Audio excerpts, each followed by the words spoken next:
Listen, I'm sorry this is what this session has become, but when when you forget to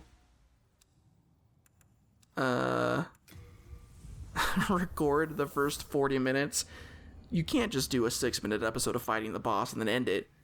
So this is what we get. We're just gonna hang out, I guess, for a couple episodes. Something really weird happened to me yesterday, actually. Who knows what day that'll actually be. For me, it was Monday that this happened. But I was like at home yesterday. I had finished recording, you know, and I have like from when I'm recording, or from Monday, I don't start my job until next Monday.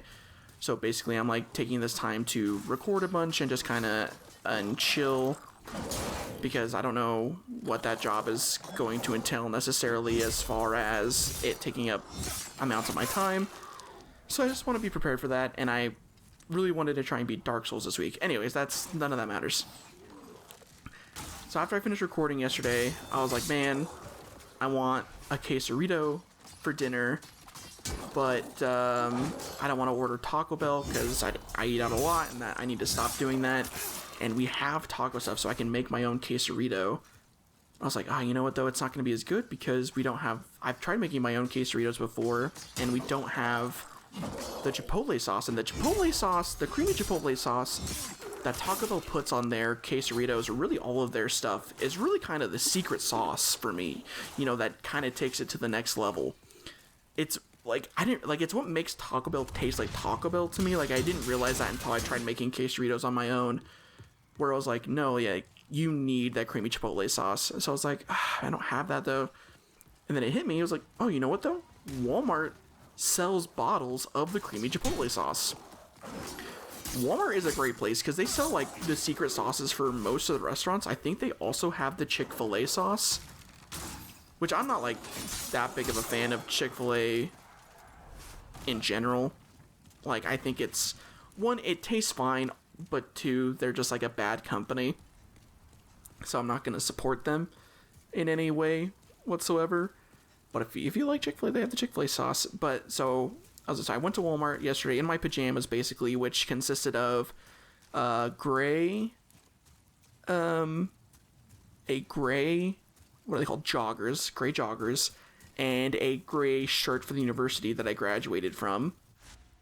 And so I went to Walmart, and I had sour cream in my hand, and I was just walking down the aisles looking for the creamy chipotle sauce, and this guy's like, oh, hey, nice shirt. And I was like, oh, thanks, whatever.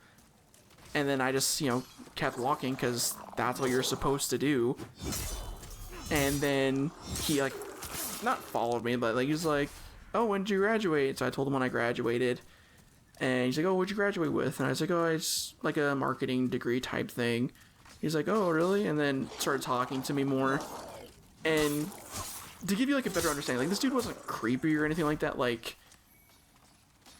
I don't know, it's probably fine to say, but I live in Utah, right? And so he looked like the most Mormon person ever, right? Like, he had this stereotypical Mormon haircut that every Mormon guy has. He was wearing, like, a blue plaid button-up shirt. And I don't even remember what pants. I'm pretty sure they were just, like, normal dress pants, though. Like, that, like, Mormons would wear. And then he was wearing a CDC face mask. So, he didn't have weird vibes or anything like that.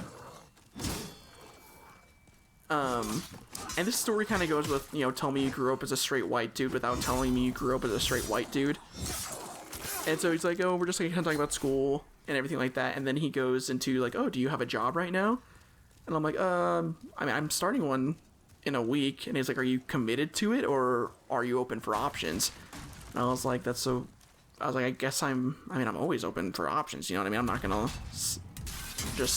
I'm always looking at stuff, living curious, He's like, well, I run an e-commerce business, and I believe that if you work hard, you get paid a lot, and if you work a little, you get paid a little. And I was like, okay, great. And he's like, let me get your phone number. I need a marketer. And I panicked, and I gave him my phone number, and he said, great, I'll call you. And I was like, oh no, One, because I gave out my phone number to a stranger. Like, what a stupid thing to do. One, my parents raised me better than that. Two, when I get into these types of situations, I tend to panic. And I don't know if it's like a social anxiety thing. Like, I don't want to like self-diagnose mental illnesses or anything like that, because that's not a good thing to do. But I tend to panic when people ask me things and they expect a specific answer. And a example of this is one time my girlfriend and I went to the Smiths to do shopping. Like, this is years ago at this point, but we were going shopping at Smith's, and there was these guys just selling stuff out of the back of their car in the Smith's parking lot. And that's, fine, whatever, do what you gotta do to make some money. The problem becomes when I'm a very easy mark for these people like this, you know what I mean? So the guy comes over and starts talking to me, and my girlfriend, bless her heart, does exactly what you're supposed to do and keeps walking. But I panic and I like to talk to people, essentially. Like, I don't want to feel rude. You know what I mean? And so we start talking, and come to find out they're selling weed-scented cologne. Great. I don't need cologne. I don't like what weed smells like, let alone in a cologne form. But somehow, this guy gets me to a point where, like, I don't want to buy it, but I also can't say no, realistically. And I try to do anything like, oh, I'm sorry, I don't have any cash on me, so I can't buy it. He's like, oh, well, you're going in to go shopping, right? So why don't you just pull some cash out? And I'm an idiot, so I go, you're right. And I go in, and it was $40 for this weed cologne, too. Like, it wasn't expensive, but that's not cheap for bad weed-smelling cologne. And I pulled out the $40, and I bought the stupid cologne. Like an idiot. I got scammed and bamboozled. I mean, I got the product. I wasn't, like, scammed, but I mean, it's weed cologne from a guy in a parking lot out of his trunk. Like, it's basically a scam, right? And I knew I was getting scammed the whole time. It's not that I fell for it. It's literally just that, like, I get in these situations and then I just have a really hard time being not even rude, but just saying no, that I don't want to buy this thing from you, actually. And so I still have, actually, I know I threw the weed cologne away. It just sat in the back of my truck for a very long time before I was like, I need to throw this away. It smelled awful. Like I've never done any drugs or anything like that because I'm generally just not a cool person or fun. And so I've never done drugs. I know kind of what weed smells like because people around me have done weed before, but I don't know what the difference between good and bad weed is. However, I know for a fact that this weed cologne smelled like terrible weed. Like, it just smelled awful. And I spent $40 on it, and that's kind of like the person that I am. And so when this guy asked me for the phone number, I panic and I freeze up, and the only thing I can say is my phone number. And so I gave it to him, and he's gonna call me, apparently. I'm not gonna answer, I don't think. You know what I mean? Because, like, it's probably fake, right? Like, he should have just, like, looking back on it, like, it's one of those things where, like, I came home and I started thinking about it, and you know how you think about, like, an argument that you had earlier in your life, and you're like, man, I should have said this thing, would have, like, wrecked them, like, emotionally and mentally. I should have just asked him for his business card, you know what I mean? Like, if he actually runs, like, an e-commerce business, ostensibly he should have a business card, right? But no.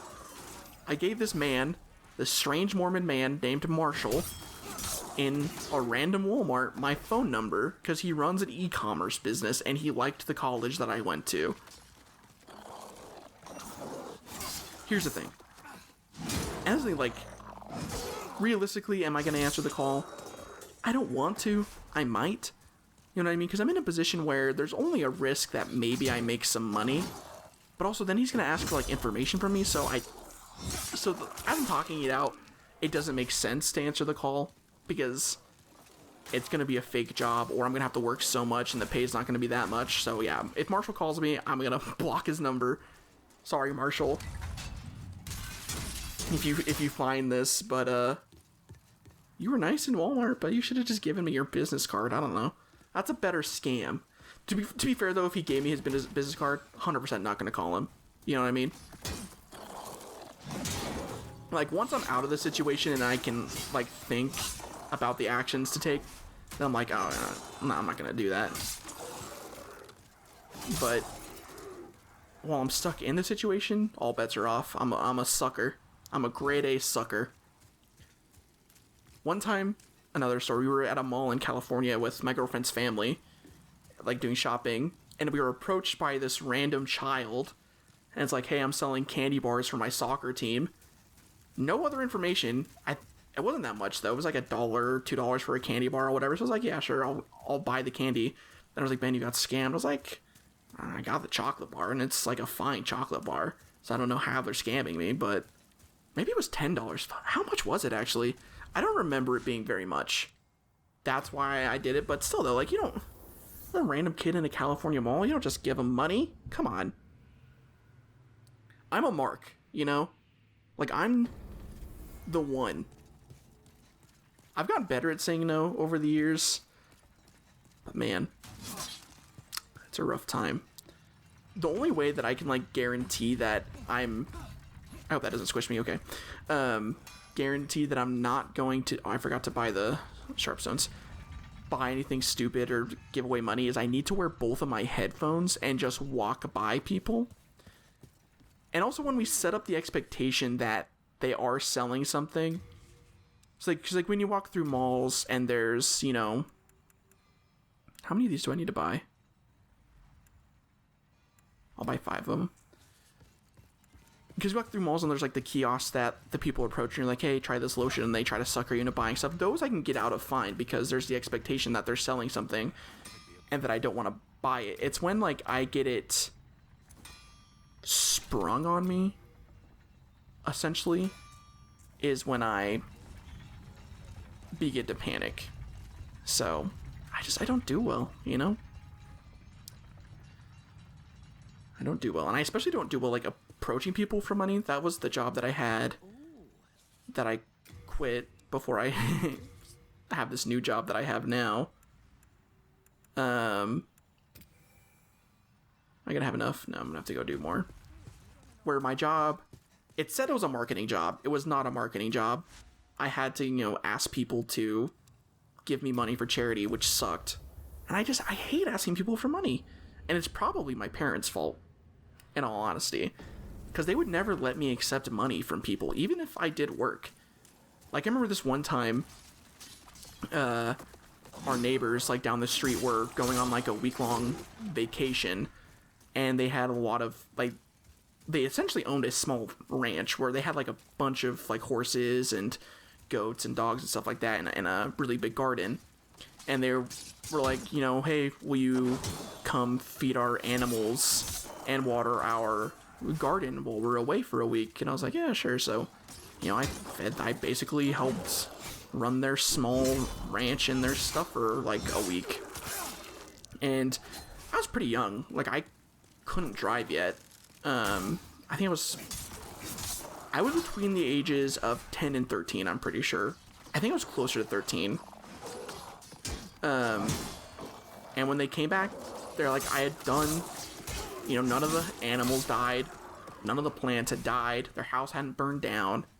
You know, everything was hunky-dory. So they decided they were going to pay me, and they paid me like $100? It was only like $100. And that was, you know, dope. As like a 10 to 13 year old, I was like, man, $100, I can do so much with this. And my parents were like, no, you're not getting paid for this. You're doing it because they asked you to, and that's the nice thing to do. Go give them their money back. And I was like, what? But I did. I went and I gave them the money back. And they're like, why are you giving this money back? It's $100 for a week of work. You know, that's like, that makes sense. I was like, no, you're right. It does make sense. But my parents, they want to teach me the value of hard work. And so here's this $100 back.